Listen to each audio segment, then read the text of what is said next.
CBT News, your number one resource for auto industry news and content. Good morning, everyone. Welcome into another edition of CBT Now, right here at the CBT Automotive Network. Used car prices are still holding near historic highs. Joining me today to share his insights on what he's seen in his market, I should say, and predictions on what's ahead is Seth Rosen, who's the used car director for Subaru of Jacksonville. Thank you so much for taking the time and joining us once again, Seth, on the show. So, how are things going in Jacksonville? Thanks, Jim, for having me again. Things are going pretty well to start the 2025. We've seen an uptick in used car traffic and sales, so we've been pretty pleased. Sure. What are you seeing in the way of pricing on used cars? I'm hearing from dealers that still hard to get, and the prices are pretty high. Inventory is certainly a challenge. There's no question about that. Prices are declining. They are depreciating. So the slow depreciation, nothing crazy, but it is slowly depreciating. Mm-hmm. We're hearing a lot about affordability, obviously being a big issue with new car pricing right now. How does that play into the used car business for you? Well, I think with the new car prices still being quite high, it still keeps people on the sidelines from upgrading to a new vehicle. Mm-hmm. So therefore it affects the used car side with less cars to take in. Sure. Where are you getting most of your used cars from? So combination. Obviously, the majority are from our new car trades. Mm-hmm. We also started at end of last year service upgrade. So we have someone in the service drive talking to service customers to see if, potentially upgrading to a newer Subaru. And who is that in the dealership that's doing that? Is it a salesperson or? It is a salesperson. We actually next month our goal is to actually make an adjustment there and turn it into an actual upgrade department. Been highly talked about, I think, in the used car side of things, of changing things up to acquire used vehicles, and one of those ways is through the service drive. Yeah, for sure. You give anybody a bill over $500 or $600 these days, and right away they think, well, wait a minute, how much is it if I just buy a new car, right? Absolutely. Yeah. Especially if you're going to eat that bill that they're looking at paying at the cashier's window. So in terms of tariffs, we hear so much about on the new car side. Do you feel that's having any kind of an impact at all in your business there?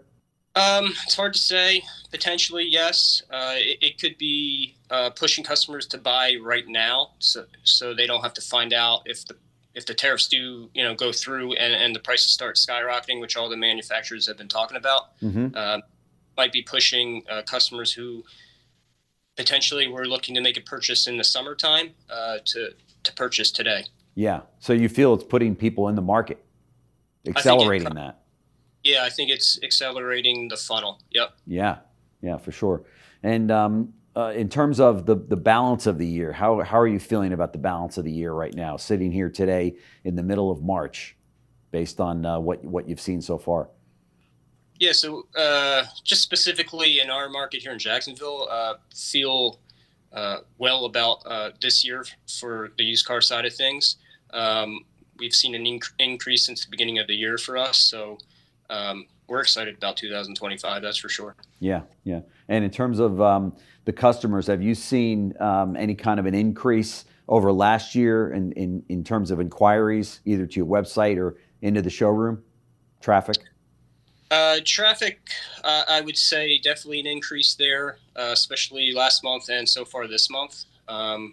We've seen an increase from 2024 to currently where we are today in 2025, over 20% increase in our average of sales per month on the used car side. Wow. What do you see as your greatest challenge in hitting your numbers for the quarter?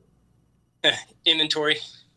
Just Probably every dealership in the country has been talking about how to acquire more used inventory. Right. That's the biggest challenge. Well, that's good. I mean, that kind of says that you feel as though the market is there, assuming that you had the cars, right?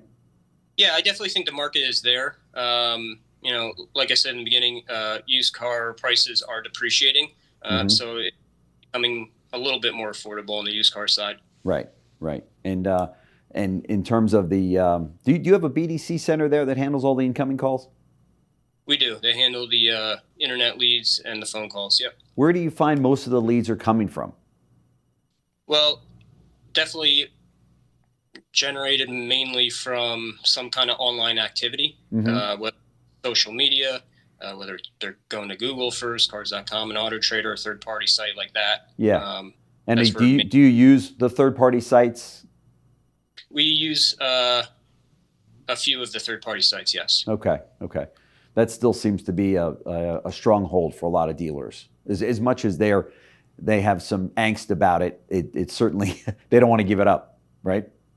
Yeah, it seems like a lot of us dealers like to keep using the third-party sites. I think a big way of drawing in traffic that seems to really be starting to take off is the social media side. Are you doing any of these crazy videos that we see on TikTok and such that seem to be working? I've interviewed a number of the people that have been utilizing TikTok and other social media platforms.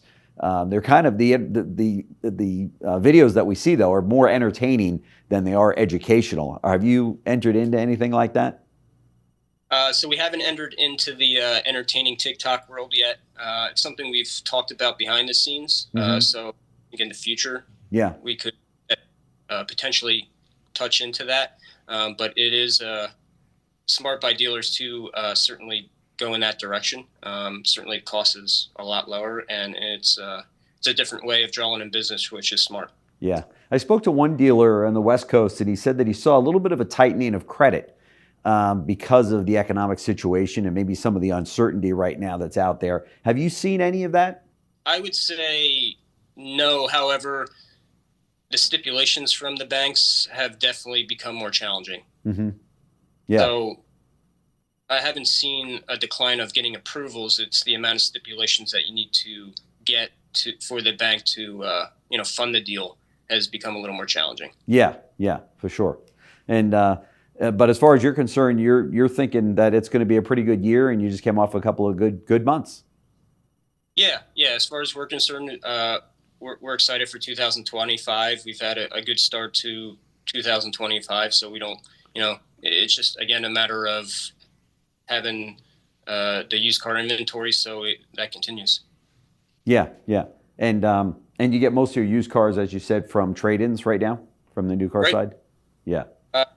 You get a decent amount. We've made progress in the service drive, and then something here a little deeper into 2025, we're going to start our own personal buying center, which I've heard stories from other dealers across the country that have done that and have success. So that's something we're going to get into as well. Yeah, that seems to work well. I've spoken to a number of dealers that have that. So otherwise, nothing really keeps you up at night other than trying to get more inventory. That's a good place Correct. to be, right? Yes, inventory. Yeah. And technicians. Everybody needs technicians and inventory. Of course. Yep. That's right. Well, Seth Rosen, used car director at Subaru of Jacksonville, thank you so much for stopping by CBT News. I love getting caught up with you. So until next time, stay well, and as I said, we'll catch up with you to see how things are moving along. Perfect. Thank you, Jim. All right. Appreciate it. Thank you. Appreciate it.